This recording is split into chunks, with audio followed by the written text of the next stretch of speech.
זאת לא דיאטה, זה אורח חיים. כדאי לעשות שינוי באורח החיים. לא לעשות דיאטה. לפחות לא באיך שאנחנו מגדירים היום בעולם הערבי דיאטה. אתם יודעים שדיאטה בפעם ביוון העתיקה זה היה בעצם אורח חיים. זה הרעיון. לאכול יותר נכון, לעשות שינוי באורח החיים בהתאם למצב שלנו. אבל היום לרוב האנשים כשאני אומרת דיאטה, או כששומעים את המילה הזאת, יש קונוטציה שלילית מאוד. של סבל, של געגועים למזונות אהובים, של לספור את הימים עד שהדבר הזה ייגמר.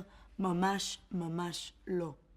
כשאני מדברת על דיאטה, אני מדברת על שינוי באורח חיים שהוא מתאים למה שאתם צריכים עכשיו.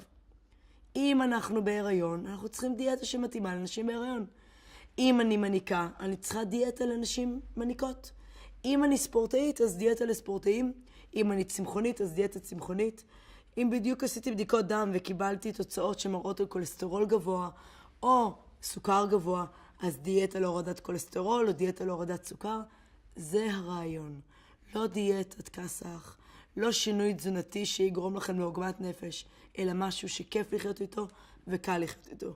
ותאמינו לי, אני לא רק שמתעסקת בזה היום כמקצוע ועושה את זה יום, הרבה מאוד שעות ביום, עשיתי עשרות אלפי דיאטות ואני לא מגזימה.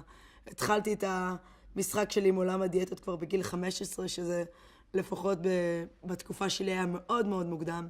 עשיתי כל דיאטה אפשרית, כל דיאטה מטורפת ששמעתי עליה, אם זה בכותרת קטנה בעיתון, או באיזה ככה רכילות ששמעתי ממישהו, ופשוט שיגעתי לעצמי את הגוף.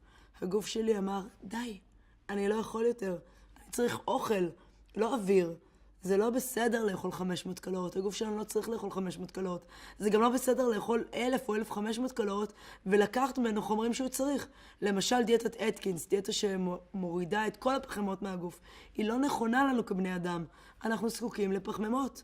גם דיאטה שאומרת, כמו דוקן דיאט, שהייתה מאוד פופולרית באירופה בשנים האחרונות, בעיקר מאז שהנסיכה קיית עשתה אותה, היא לא בריאה.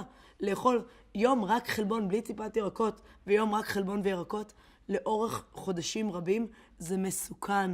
הגוף שלנו צריך ויטמינים ומינרלים וסרטונין ומגנזיום ודברים חיוניים ושומן חיוני, ואנחנו לא יכולים להמשיך להתעלל בו.